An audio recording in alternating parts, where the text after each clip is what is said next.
I think that Joni Ernst was holding out and demanded so many meetings with Pete Hegseth because she got the hots for him. Good looking guy. He's in his 40s. He's, got the suit. He's tall. She probably saw that shirtless picture with his tattoo. Everyone's seen that. Pete Hegseth has come. In fact, when Pete Hegseth talks, he is his best asset. Pete Hegseth going out there and doing interviews and talking to these senators, I think has really turned it around. Here he is on Fox News talking about what he believes his mandate is as the Secretary of Defense.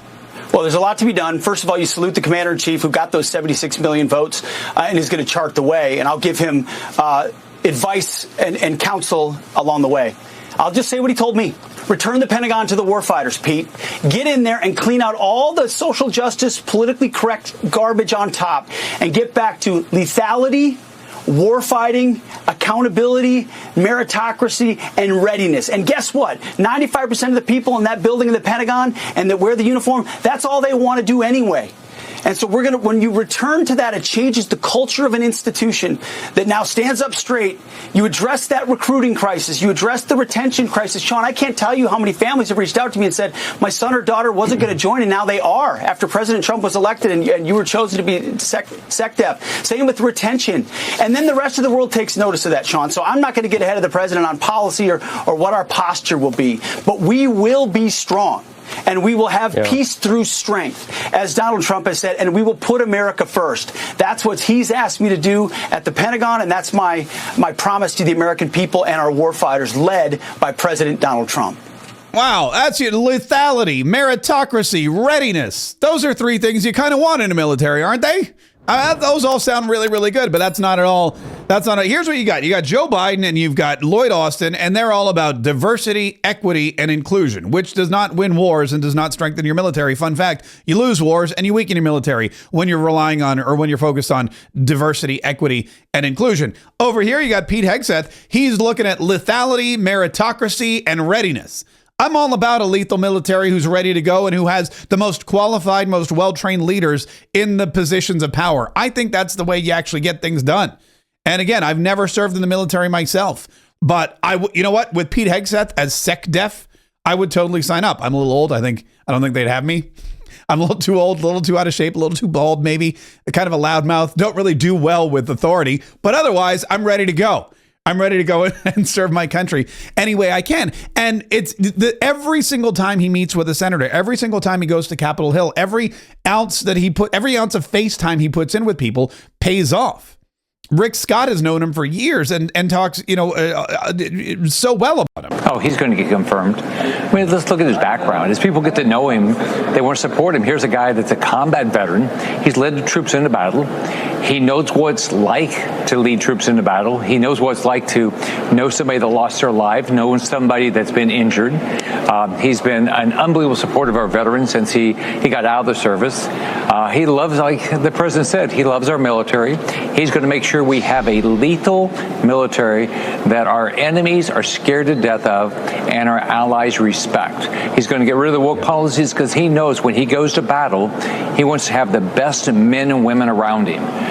And he knows the importance of not just sending men and women to battle willy-nilly. And don't send them into harm's way willy-nilly because guess what? Bad things can happen. So I think he's a great nominee. I'm glad President Trump chose him, and he's going to be confirmed. Yep. Okay, so he's going to be confirmed. Now, one of the holdouts was Mitch McConnellite and wishy-washy kind of, rhino Joni Ernst. And Joni Ernst has met with Pete Hegseth this is their third meeting, I think.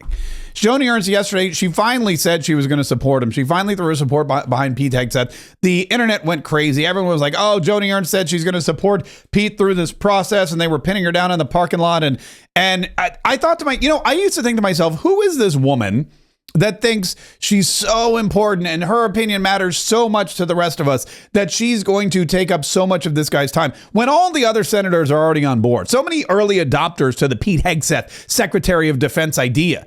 So many other people looked at him and go, you know what? President Trump chose him. The transition team chose him. I trust the Trump administration. I trust their transition team. I trust they know what they're talking about. This is clearly a guy who's qualified. We can read his book and see it. All right, fine. I'm on board. That's not what happened. Joni Ernst met with him. I think this was their third meeting. I think it was their third meeting. And she finally came out and she was like, okay, now I'll support him. And I used to think to myself, why on earth did it take this woman so long to meet? Why did she have to have 3 meetings with Pete Hegseth when everyone else, not everybody even got one? There's some people I'm sure he hasn't even met with yet. I mean, you're talking about 50 some odd senators.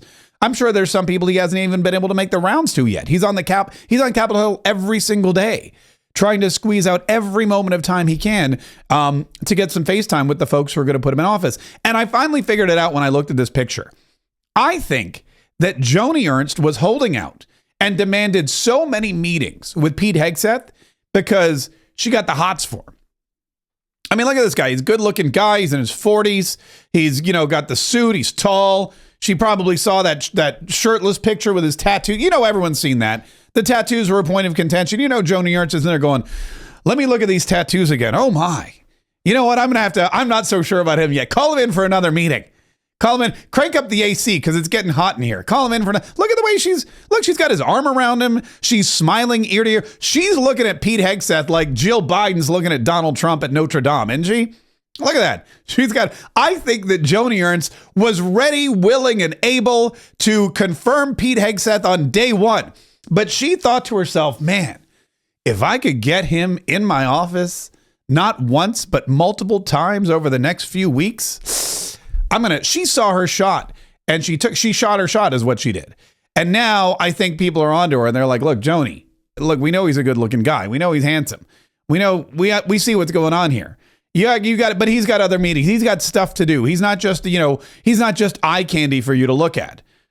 I think that's a big toothy grin for a woman who's supposedly on the fence, isn't it? I don't think she's on the fence at all. I think she'd like to be on. I'm not going to finish that sentence, but I think that's what it is. I'm going to be honest with you, because there's no other reason why you would need to meet with Pete Hegseth so many different times when everyone else is on board. However, I do know this. The more that Pete Hegseth meets with people, the more they like him and the more votes he's going to get. And the media is failing. The left is failing. The rhinos are failing. We always talk about the good Republicans and the bad Republicans. Joni Ernst realized that she wanted to be a good Republican. She realized, I guess, that Mitch McConnell is on the way out and that Donald Trump is on the way in, and that if she can either get on board the Trump train or she can lay down in front of the tracks and get squashed.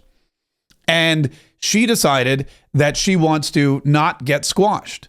Like, I don't know, Susan Collins from Maine, like Linda Murkowski from Alaska, like any of the other holdouts, John Cornyn in Texas, who's already getting a primary challenge from Ken Paxton, the very popular, very conservative, very Trump-supported AG.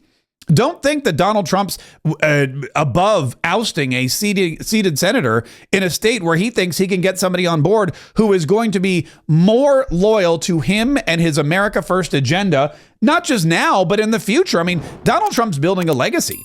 He's not just here for the next 4 years. He's got J.D. Vance ready to go. He's got a whole crew. I mean, look at his bench. Everybody is in their 30s or 40s. He's got so many young people. He's building an America First MAGA coalition for the future, for decades.